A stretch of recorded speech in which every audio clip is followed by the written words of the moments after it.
All right, let's start today with sort of an audience question. I think it's a good one. This is exactly the type of question I love to answer. A viewer who I guess goes by the name Smash wrote to me about the 2020 election and said, "Dear David, you believe the 2020 election was not stolen and there is no evidence to the contrary. What would you accept as evidence? What would it take to convince you it was stolen? Hope you can answer these questions. Thanks." This is a fair question because I would be a hypocrite, and I don't want to be a hypocrite in front of all of you fine folks, if I demanded that sort of consideration from others. What evidence would change your mind? And then refuse to answer or explain it myself. And remember, very often, if the answer is there is no evidence that would change my mind, you're not really thinking. So what evidence would change my mind?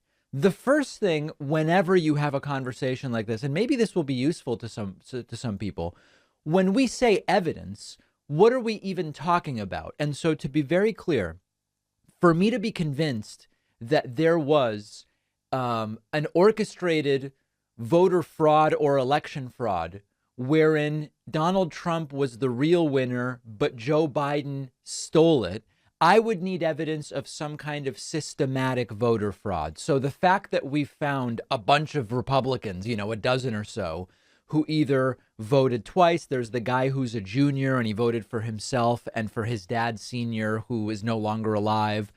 Or we find, a Democrat that voted legally via absentee ballot and then died by election day. Like, none of those things are proof of systematic fraud. And not only do they not rise mathematically to the theft of an election from Donald Trump, it's also just like a random person. OK, so that's the first important thing. We are looking for evidence of systematic voter fraud here.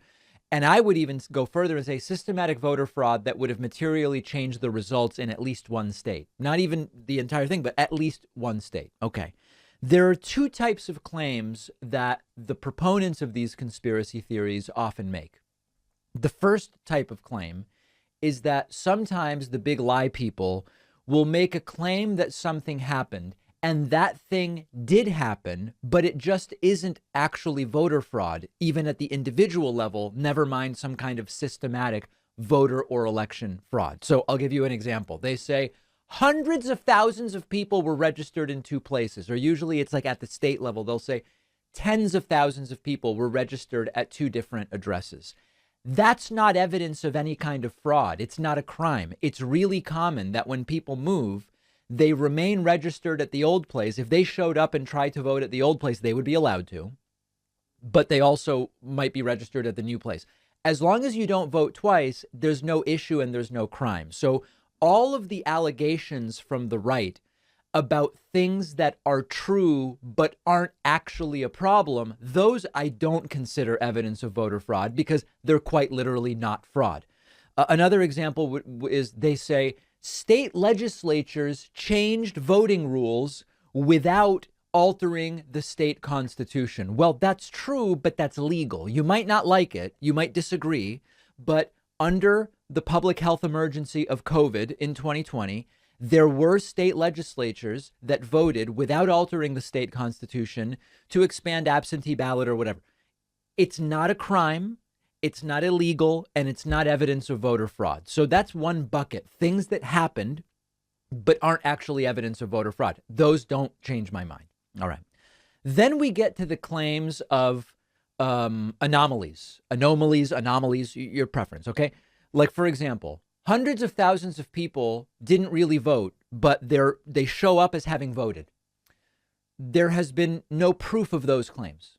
There just has been no proof of that. So if you can bring to me proof of some kind of systematic requesting and submitting of absentee ballots by someone, and you've got to tell me who the someone is, without the knowledge of the actual voter, in more than this minute number of cases where it seems to be a paperwork error, then that I would consider that substantial. If you were in, and it can't be, we don't know who did it, and we don't know who the people are, but here's three people who say I got an absentee ballot, but I didn't ask for it. Okay, there were places that just sent them out.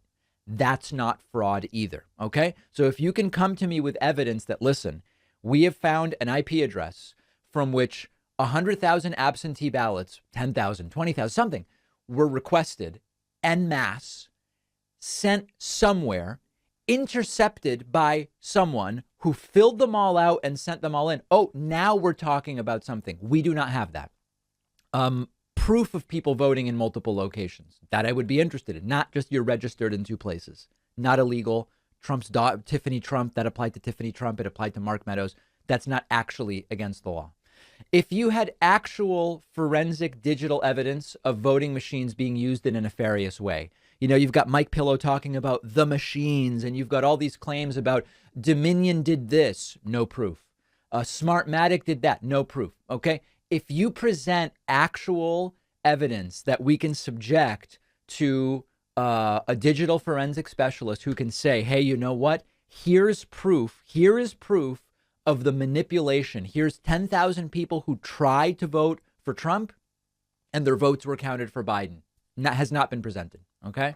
Felons voting in large numbers on purpose, mobilized by someone, right? Like 5 felons voting illegally because they either didn't know they weren't allowed to vote or even deliberately, right? That's not actually evidence of fraud at any real scale. It wouldn't make a difference in even a single state. And there's no evidence that it's coordinated by anybody in the election fraud sort of mode that these Republicans claim. The other thing is you have to explain to me how the relationship between the population of a state, the known number of registered voters, the number of people that turned out, and very importantly, remember, the people that voted presidential and down ballot, there is complete coherence between the presidential vote counts and the votes for Senate or House, etc. If there were some coordinated voter fraud of this kind, you would expect that if they just messed with the presidential voting alone, there would be this completely out of sync, these out of sync results between presidential and Senate or House or whatever. The margins are completely reasonable in all of these. And the Republicans never like to explain, well, I won my election legally on the same ballot in which it was stolen from Trump. Oh, so the ballots, only some of the votes were fraudulent, but the down ballot stuff, it's completely incoherent. One of the important themes or ideas I think that's worth mentioning here is something that Dr. Stephen Novella writes about in his, I forget the name of the book. It's like Skeptic's Guide or something like that. It's called Anomaly Hunting. And very often you will hear, actually the perfect example is the umbrella man from the JFK assassination. And Dr. Novella talks about this in his book.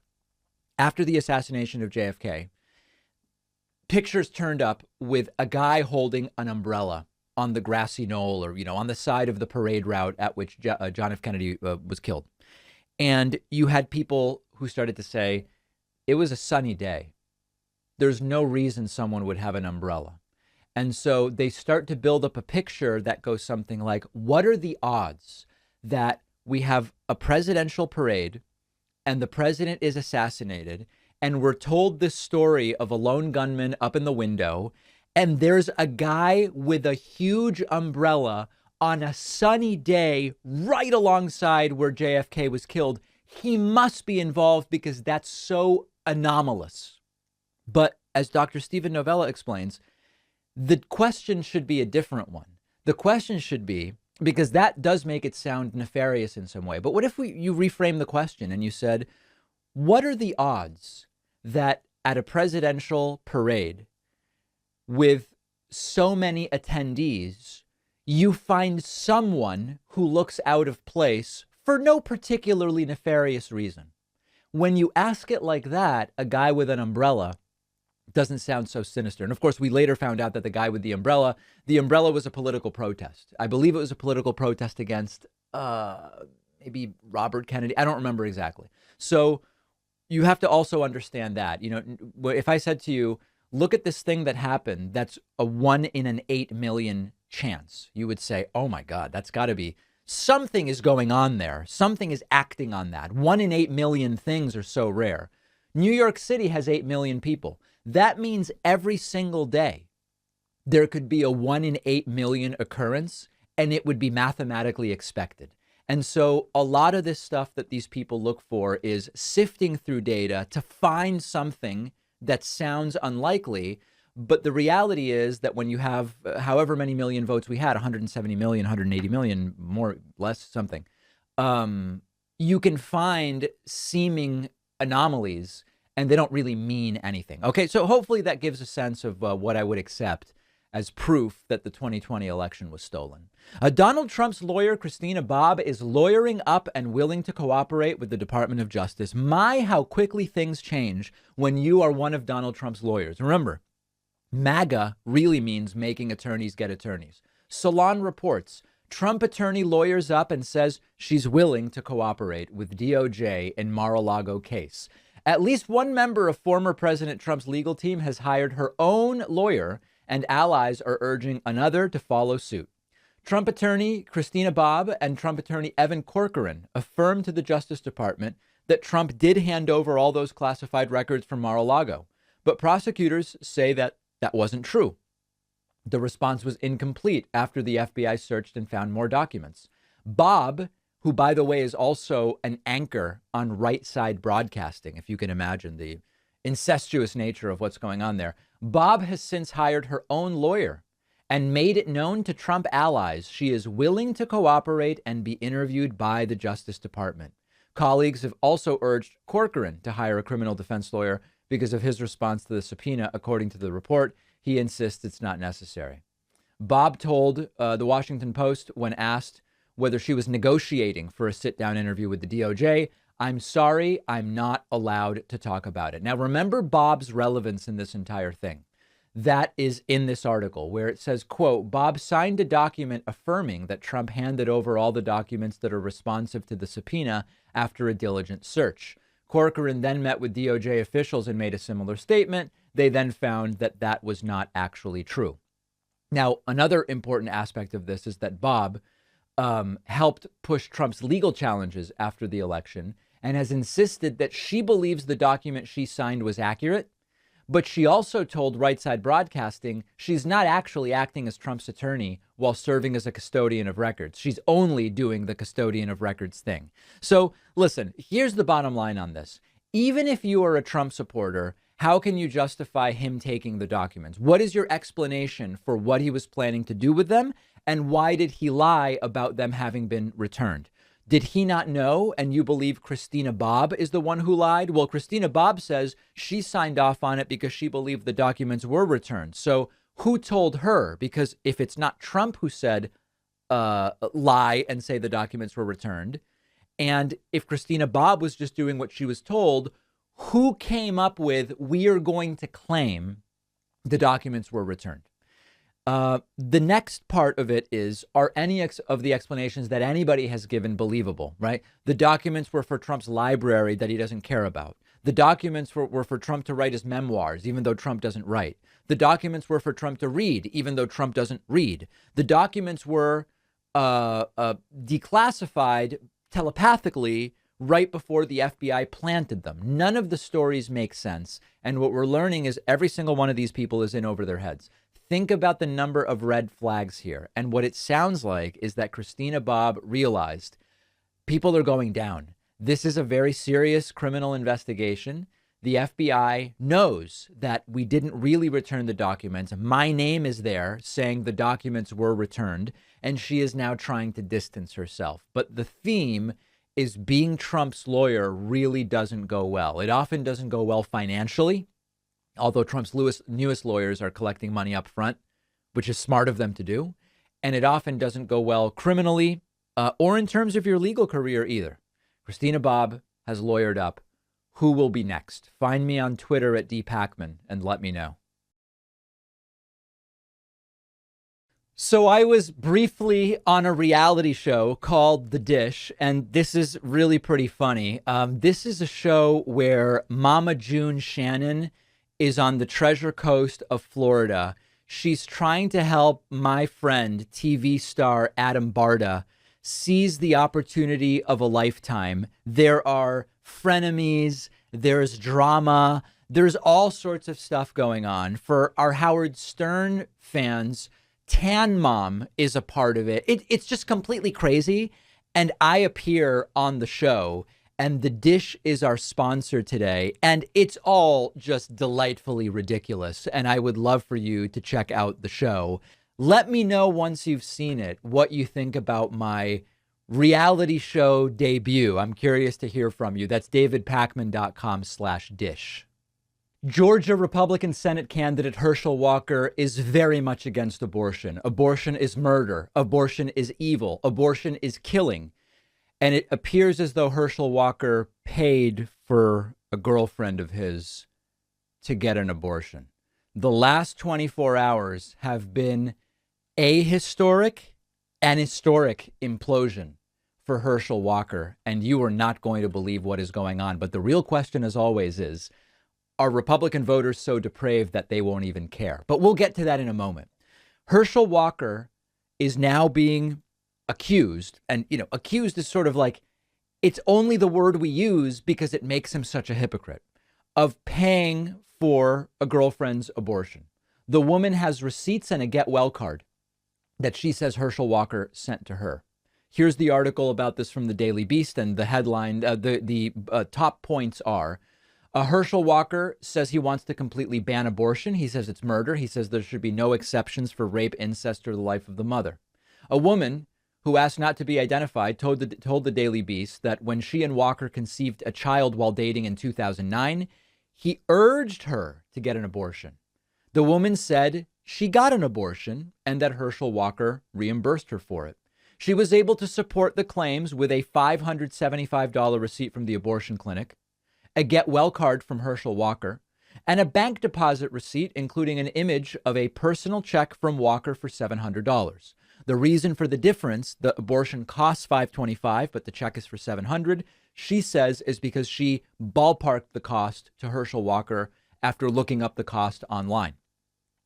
The Daily Beast was able to independently corroborate details of the claim with a close friend who she told at the time, who took care of her in the days after the procedure. The woman said Walker, who was not married at the time, told her, it would be more convenient to terminate the pregnancy. If you believe it's murder, do you murder out of convenience, Herschel? He said it was not the right time for him to have a child. It was a feeling she shared, but what she didn't know was that Walker already had an out-of-wedlock child with another woman earlier that same year. Asked if Walker expressed regret for the decision, she said no, he didn't. Asked why she came forward, she points to Walker's hardline anti-abortion position. I just can't with the hypocrisy anymore. We all deserve better. So listen, I am not against Walker paying for an abortion, assuming he was not coercive. It sounds like he was urging the woman to have an abortion, but I'm primarily against the disgusting hypocrisy of these people. And Trump is the same.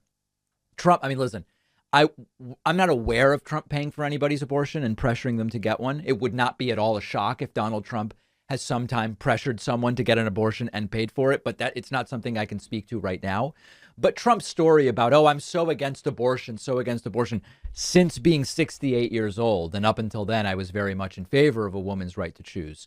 This is one of the things that would doom Herschel Walker's campaign, if not for the sad fact that many of these Republicans don't read the news.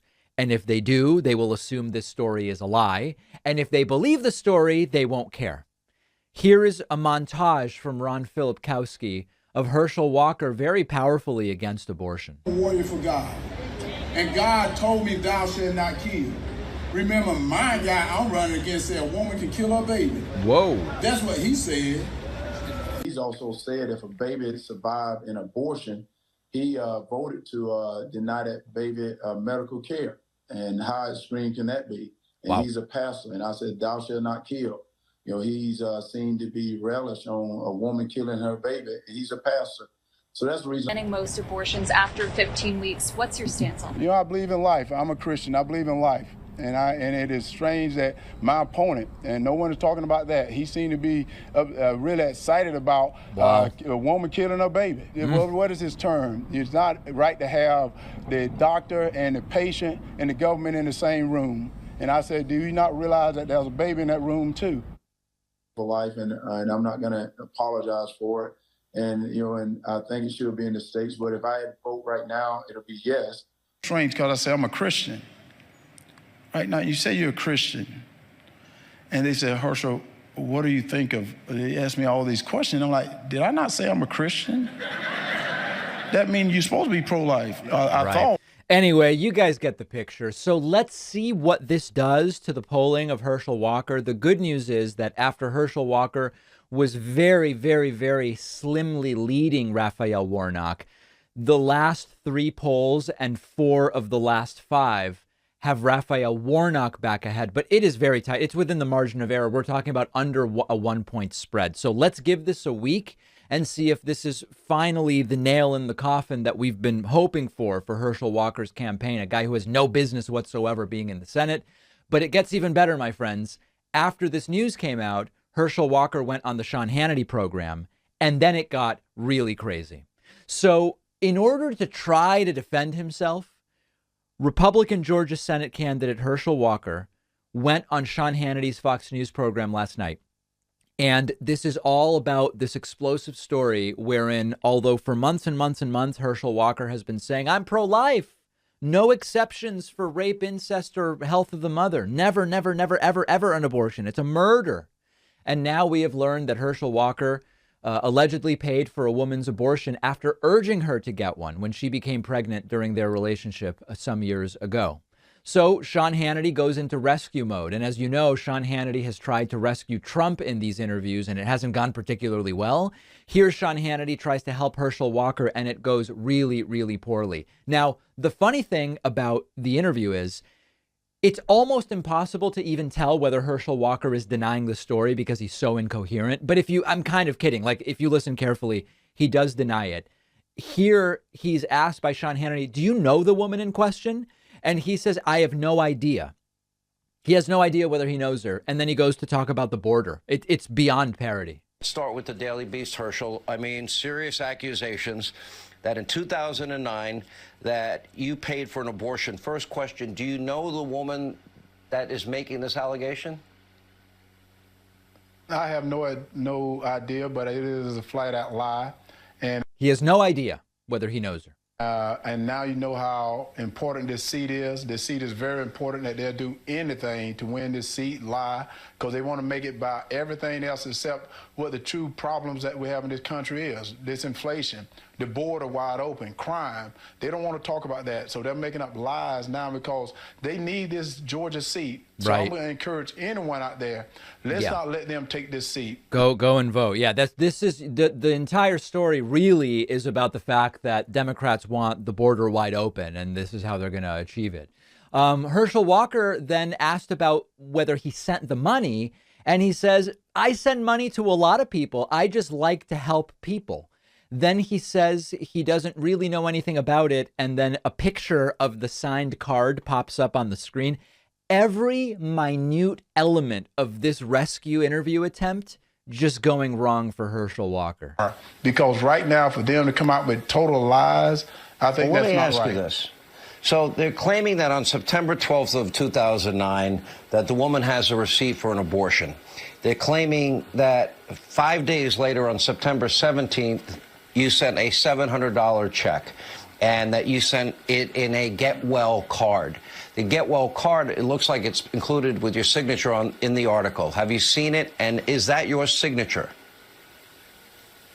I haven't seen it. But, it's on the screen. Now, maybe he can't see the screen. You know, I can tell you, I send out so many Get Well, send out so much of anything, but I can tell you right now. He sends out so much of anything. Before we continue, I love how Hannity is like listing all the evidence begrudgingly. Yeah, he's like, listen, Herschel, they've got the bank transfer receipts, and they've got the Get Well card, and it looks like it's your handwriting, and they also have the receipt from the abortion, and they have pictures of you on dates with the woman, and they have you in an audio recording urging her to get an abortion. This stuff isn't true, is it, Herschel? It can't possibly be true. I never asked anyone to get an abortion. I never paid for an abortion, and it's a lie. and I'm going to continue to fight. You know, I tell you, that's what they want. They want this seat. But right now, they've energized me even more. And they're not going to take the seat. So they better work it even harder because they've jeopardized my kids. They've jeopardized my family. They think they can threaten me. They think they can scare me. Right now, all that done is it's energized me more that I'm going to fight and win this seat for the great people of Georgia. All right. So anyway, not exactly great alibis here from Herschel Walker, but a wild, wild story and just completely failing. I mean, listen, if you found that convincing, let me know. It's not seeming particularly convincing to me, but let me know if you found it convincing. And this is only one of two Herschel Walker scandals in the last 24 hours. Republican Georgia Senate candidate Herschel Walker's son has now brutally turned on him and is denouncing Herschel Walker on the same day that a woman has come forward and said, pro-life, Herschel Walker impregnated me, urged me to get an abortion, and then paid for the abortion. We already talked about that. Here is Christian Walker, a sort of known influencer, in fact. I guess he's called the legitimate son of Herschel Walker. I don't really like that term because you're not illegitimate just because your dad doesn't want anything to do with you. But anyway, he's called the legitimate son of Herschel Walker. And he has had enough of Herschel Walker. He's had enough of his own dad. Even though Herschel Walker is a MAGA nut and Christian Walker is a MAGA nut, Christian Walker tweeting yesterday, quote, every family member of Herschel Walker asked him not to run for office because we all knew some of his past, every single one. He decided to give us the middle finger and air out all of his dirty laundry in public while simultaneously lying about it. Continuing, I know my mom and I would really appreciate if my father, Herschel Walker, stopped lying and making a mockery of us. You're not a family man. When you left us to bang a bunch of women, threatened to kill us, and had us move over 6 times in 6 months running from your violence. I don't care about someone who has a bad past and takes accountability, but how dare you lie and act as though you're some moral Christian upright man? You've lived a life of destroying other people's lives. How dare you? That's Herschel Walker's son. And this is not about getting in the middle of what is an obvious family problem. This is about the disgusting dishonesty and hypocrisy of Herschel Walker, framing himself to the Republican MAGA nuts of Georgia as the Christian guy, as the moral guy, as the pro-life guy, whatever, and being the complete and total opposite. The only question that remains, and I don't have the answer to this, it's a question, it's a predictive question, we will see in November, is we know what happened after the Trump Access Hollywood tape. Nothing. He was elected president of the United States. Are the Georgia Republican voters going to look away again because they just really don't like Democrats like Raphael Warnock? Or is this going to doom Herschel Walker's campaign? Let me know what you think. And all of these clips we've played, we will have on our Instagram, which you can find at David Pakman Show. Don't forget that the best way to support the David Pakman Show is by becoming a member, which gives you access to the daily bonus show, the regular show with no commercials.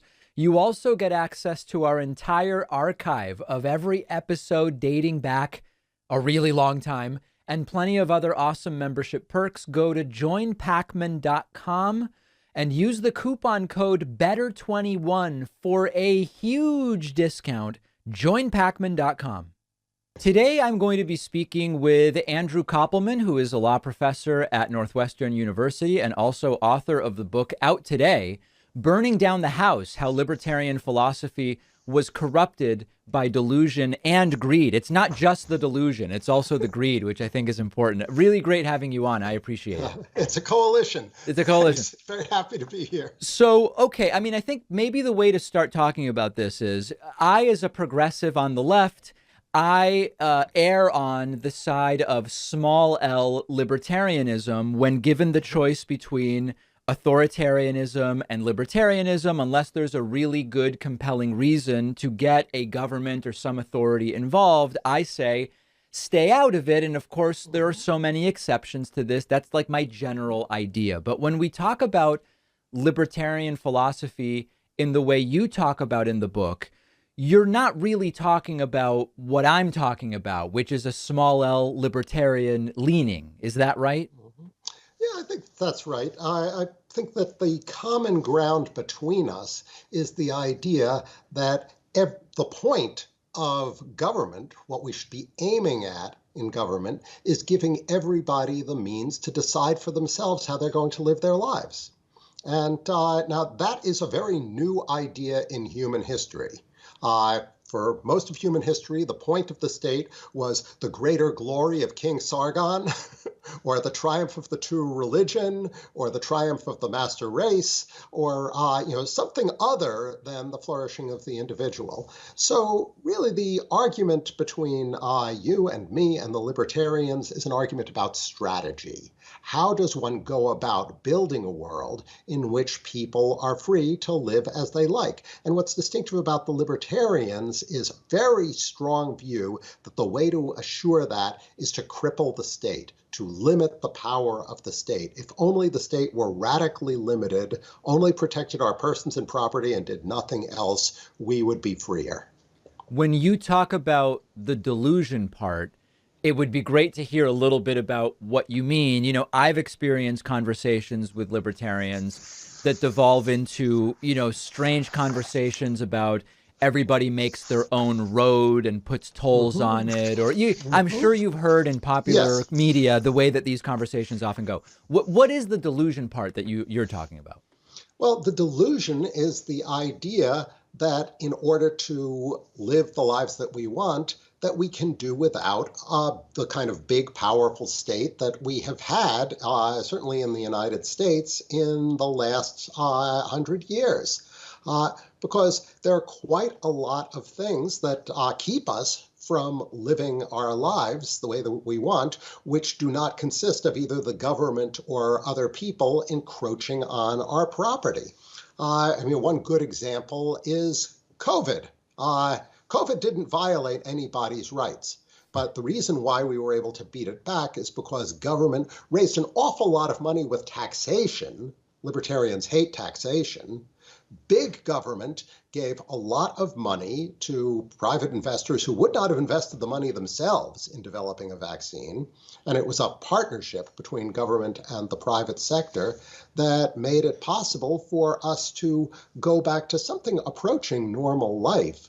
Without that, I think that we would still be hunkered down in our houses, fearful of death every time we're in a room with a group of strangers. Yeah, that's really interesting. Oftentimes the word coercive comes up in conversations with libertarians. And, whether it's applied to taxes or business regulations or the IRS at the end of the day, if you just refuse to pay your taxes, eventually someone arrests you and you could potentially, this concept of coercion.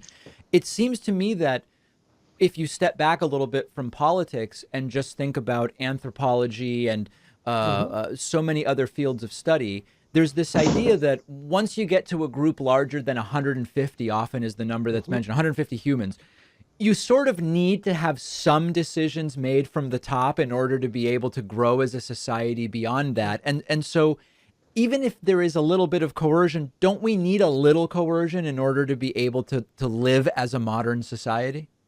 Well, I think that it's a mistake to think of it in terms of size. The question is not a little coercion or a lot of coercion, but the right amount of coercion. So one example that I think that libertarian philosophers who I engage with primarily in the book, because libertarianism is political philosophy, think, well, if there's a minimal thing for the state to do, it's to keep people from harming other people. Well, one way in which we can harm other people is by pollution. You and I can agree to have me make a product that you buy, and it makes me better off and it makes you better off, and that's the great thing about markets. But if in the course of manufacturing the thing that you want to buy, I poison all the children in a 3-mile radius of my factory, then now I'm not adding value to the world. Now you and I are conspiring to hurt a bunch of innocent people.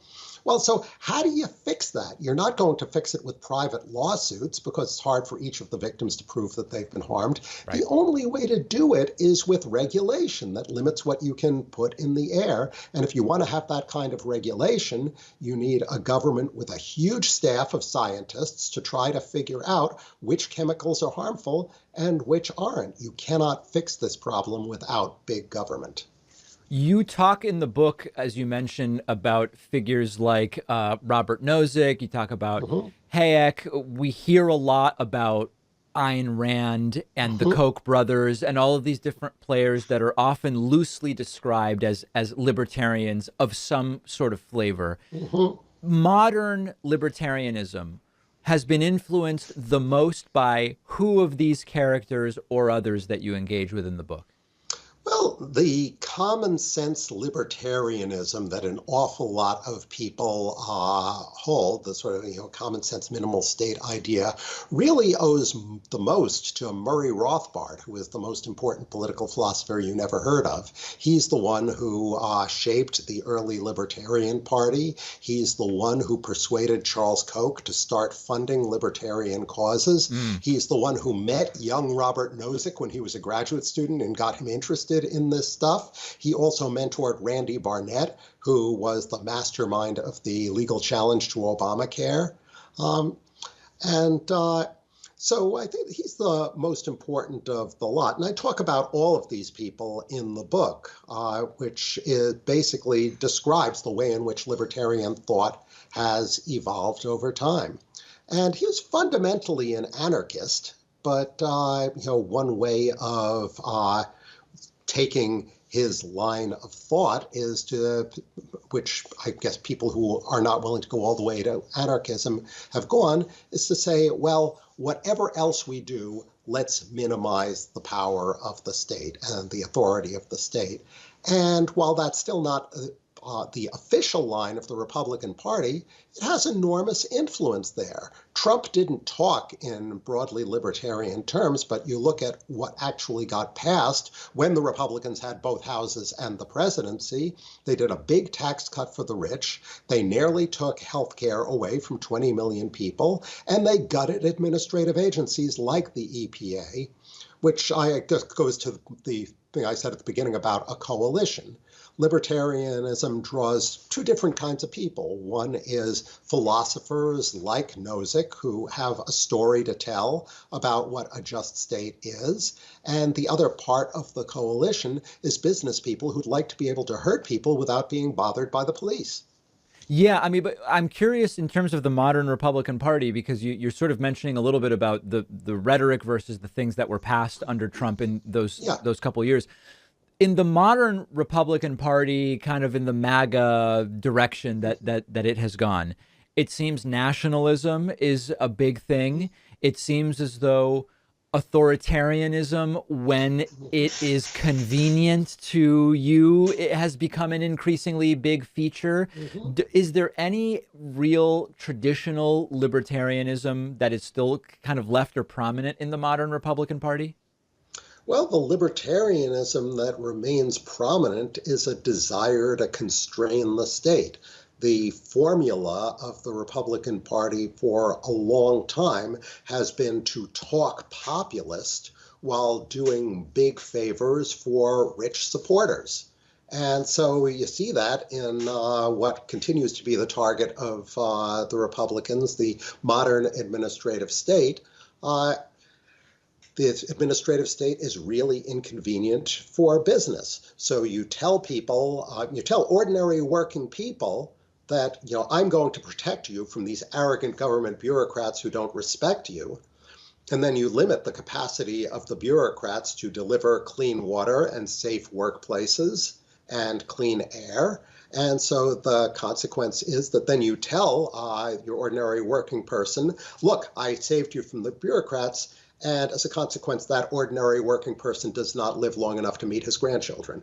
Yeah, I mean, I guess the desire to limit the power of the state seems to be only in ways that those on what's perceived to be the left want to have the state involved, right? Because in many other ways, in terms of clamping down on media outlets that you disagree with, or when it comes to a lot of these social issues, abortion and gay marriage and the right to fire someone for their perceived sexual orientation, in those cases, they seem okay actually using the power of the state.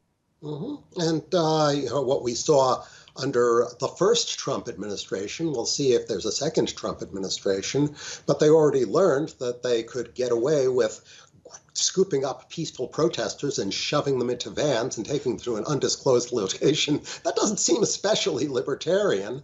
On the other hand, as I said, the libertarianism today is a coalition between business people who want to make a lot of money and these principled libertarians. And it is the business people who I think are the prevalent part of the coalition. And I should say, I'm not casting any aspersions on business people. The ordinary business person in a well-regulated state can feel pretty confident that if he's making money, he's doing good for the world because somebody is buying his product. And if he were injuring innocent third parties, somebody from the government would come and tell him that and tell him to stop. And the fact that nobody tells him to stop means that he can feel like he's done a good thing in the world with his business. You will not be able to be confident of that under Trump. Trump wants you to make money whether you hurt people or not. Last thing I wanted to touch on, during the pandemic, there were a lot of, again, self-described libertarians who were saying the vaccines, that's a problem, masks, a problem, what's happening in schools, a problem, what businesses are having to do for this initial period of a few months that, quite frankly, ended pretty quickly. All of these things are a problem. What would a sort of more sensible but still libertarian approach be to those issues that we saw during the pandemic? Well, it's pretty simple. The liberal response, which I think is the right one, is if government is proposing to restrict somebody's liberty, it's got to have a pretty good reason.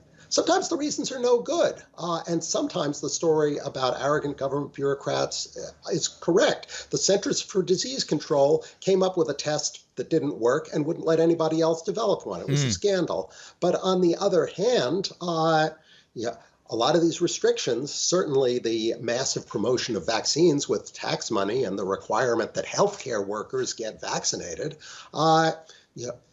it promotes people's liberty. It keeps them alive, in fact. We have been speaking about some of the things in Andrew Koppelman's new book out today, Burning Down the House, How Libertarian Philosophy Was Corrupted by Delusion and Greed. We're linking to the book, and I really appreciate your time today. Here it is. There it is. A beautiful cover. There it is. Thanks, Andrew. Thank you. This was great. If you value what we do at the David Pakman Show, remember to support us on Patreon. Go to patreon.com/David Pakman Show, where you can get access to behind-the-scenes videos, the daily bonus show, the commercial-free daily show, as well as special discounts on merch, including hats, hoodies, mugs, and T-shirts. You can support the show for as little as $2 a month. Check it out at patreon.com/David Pakman Show. So the failed former President Donald Trump has been caught in another lie, thanks to some newly released audio tapes from related to Maggie Haberman's forthcoming book. These are audio recordings of interviews that Maggie Haberman from the New York Times did for this book that is forthcoming. And in this first clip that we're going to look at, Donald Trump tells Maggie Haberman he didn't watch the Trump riots on January 6, 2021 on TV. He wasn't watching it as it unfolded. He eventually heard about it from other people and much later turned on the TV just for a moment. Now, of course, we know that this is a lie. Multiple Trump aides testified before Congress under oath that Donald Trump was watching the entire thing. And of course, it's logical that he was. He went to the Capitol, gave this wacky speech. People immediately started walking to the Capitol. He wanted to go to the Capitol. He was instead brought to the White House, and he sat there watching TV the entire day. But needless to say, he tries to lie here and say, no, it wasn't that interesting. No, someone had to tell me about it. I was busy doing what? He hadn't been doing work for months at that point. But what were you doing how did you find out that there were people storming the Capitol. I had heard that afterwards, and actually on the late side. Very late, very late. I was having meetings. I was also with Mark Meadows and others. By the way, the mention of Mark Meadows makes it even less believable because we know from the testimony of multiple other witnesses that Mark Meadows was 110% engaged with the riots, begging Trump to do something and in touch with Cassidy Hutchinson. You know, all these. The mention of Meadows makes this even less believable. It was already not believable. I was not watching television. I didn't have the television You on. weren't, okay. I didn't usually have the television on. I'd have it on if there was something. And of course, that's where Trump goes too far. Trump had the TV on all the time. In fact, he would sometimes have it on during meetings and it would distract him. I then later turned it on and I saw what was happening. I also had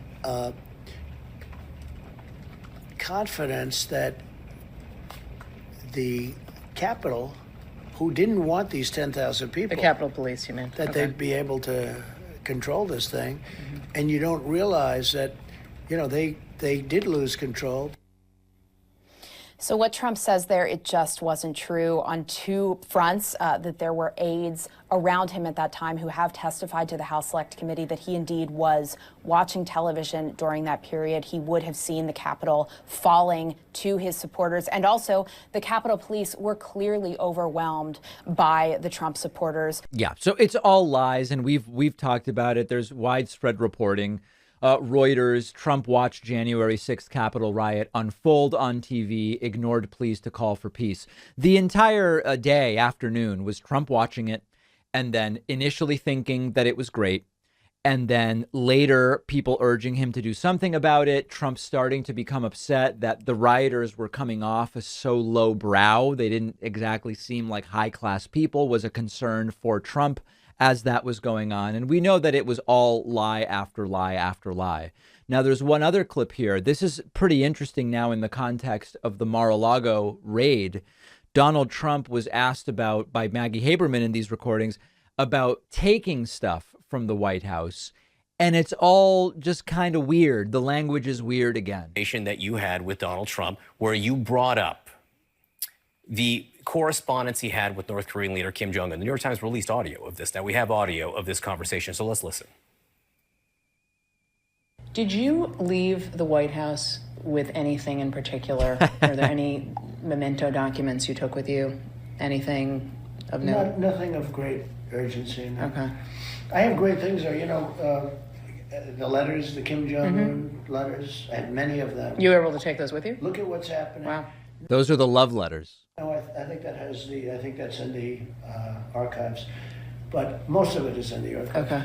But the Kim Jong-un letters, we have incredible things. I have incredible letters with other leaders. Okay. So at least there, Donald Trump not admitting that a whole bunch of different stuff was taken and it was at his house. Of course, that interview was from about a year ago. And so that is something that is particularly interesting at this point in time. Wild stuff, but even in private conversations, Trump lies because Trump lies all the time, and we know that. All right, this I think you're going to love. MyPillow is back, and now he's praying for me, and he seems to have no memory that we did a beautiful, extensive interview on the program just like, I don't know, a year ago or something like that. So let's kind of go back to the beginning. Some of you may remember there's this guy, Mike Lindell. He's the CEO and founder of MyPillow. He showed up with national kind of presence at the beginning of the pandemic. Donald Trump brought him to the White House and he said, oh, we're going to make masks. Or we're going to make all these different things. And he believed Donald Trump was selected by God and is generally kind of a wacky guy. Then MyPillow, as we know him, or just Pillow, was rocketed to fame, not necessarily stardom, but I guess fame, notoriety maybe is a better word, in fighting for the overturning of the 2020 presidential election in just about every state. He claims Trump won, like California, wacky stuff. And at a certain point, I interviewed him, and the interview was super interesting. I mean, I don't know that we really were convinced that indeed Trump won, but it was interesting to hear from MyPillow, and the interview did very well on our channel. A few weeks ago, the real MyPillow showed up on our Facebook page and started making all sorts of allegations and accusations against me. And we went back to him and we said, hey, listen, we'd love to have you back on the program. And so far, it hasn't happened. Well, over the weekend, he showed up again in the comments of our YouTube channel. There was a post, just like a funny little post about the bonus show. It's a picture of me with my baby daughter, and I'm having one of my globally famous and much despised cappuccinos. And it's just fun. That's all it is. And the real Mike Lindell verified account shows up and says, praying for you, David. You don't know me, but you sure enjoy attacking me. Would love to have you on my show. Well, permission granted, sir. I would love to be on the MyPillow show. We are trying to get him back on our program to get the latest updates about, you know, the machines and all of this different stuff. We're doing a class action lawsuit against all machines. Over 54 countries have now been taken by the machines. Exactly. I would love to have him back on. His people don't seem to be allowing him to do it, or at least not really telling him. I don't know. He seems eager, but they don't. And I would love to be on his program. And one of the funniest things is he seems to genuinely have no recollection of the fact that we do know each other.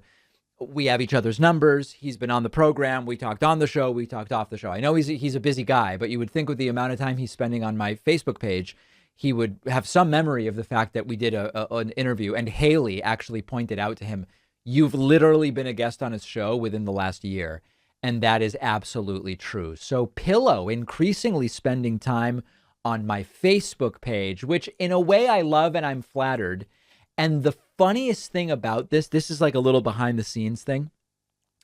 Producer Pat not long ago was trying to get the interview booked with Pillow after he made these comments. There's no doubt that it's the real MyPillow, okay? When you click, it goes to his verified page with 150,000 followers. This is Pillow's real Facebook account. His staff said to Pat, we very much doubt that he's been commenting on David's Facebook videos. They don't seem to be willing to either accept it or look into it, but it's Pillow and he's welcome on the show. And I would love to be on his show. One of the most interesting and depraved characters of this entire global nightmare that has been MAGA Trumpism. We have a voicemail number. That number is 219-2-DAVID-P. Here's a caller saying, you know, you're still a shill, but you're the best shill. Hi, David. This is Brad from Bloomington, Indiana. Right. I just want to say I always thought of you as a shill for the past, 4 years. Right. I got to say, nothing's changed, but I think that you're the best shill out there. That's nice. You literally kill it every day. You're getting better at it. Sorry, I said the word later. Okay. So, you know, the funny thing about this is I think a lot of the people using the word shill don't really know what it means. Like for me, the idea of shill is you are some kind of an accomplice of someone who is doing something bad. And maybe you're even a useful idiot and that you don't realize that you're doing it, or maybe you do. Yeah, I don't know. All the shill stuff, it's either people think I'm a shill for the Democratic Party, despite not being a Democrat and saying so many times, I don't care about the Democratic Party. The Democratic Party is almost just like a corporation whose priority is to perpetuate its own existence. If the Democrat's the better candidate, I'll vote for the Democrat. I'll support the Democrat, but I don't really care about the Democratic Party. Some say that I'm a shill for a socialism or communism. And of course, I'm neither a socialist nor a communist. So that one doesn't really make a ton of sense. It's all very weird, but I don't even know if they know what it means to be a shill. But if you're going to be a shill, I'd rather be the best. And so I'll accept the compliment, I guess. We have a fantastic bonus show for you today. Oh, the bonus show where you want to make money, but everybody else that makes money to fund themselves is bad. Yeah, Alex Jones is really wound up about today's bonus show because Russia is no longer in full control of any of the 4 so-called annexed Ukrainian provinces. I don't think Alex Jones is happy about that. We're also going to talk about the Supreme Court rejecting a gun rights challenge to the banning of bump stocks. This is triggering a lot of the more guns in more places folks, I guess I would say. And Kim, is it pronounced Kardashian? This is not someone I'm familiar with. She has been charged by the, that's a joke, by the way. She has been charged by the SEC for unlawfully touting a cryptocurrency scam on her Instagram account. It is explosive and it is wild, wild stuff. All of these stories and more hyperbole and conjecture on today's bonus show when I'm joined by producer Pat. Get instant access to the bonus show, and I do mean instant, by either signing up at joinpakman.com or becoming a patron at patreon.com/David Pakman Show. Both are options to immediately get you access to the bonus show. I hope to see you then.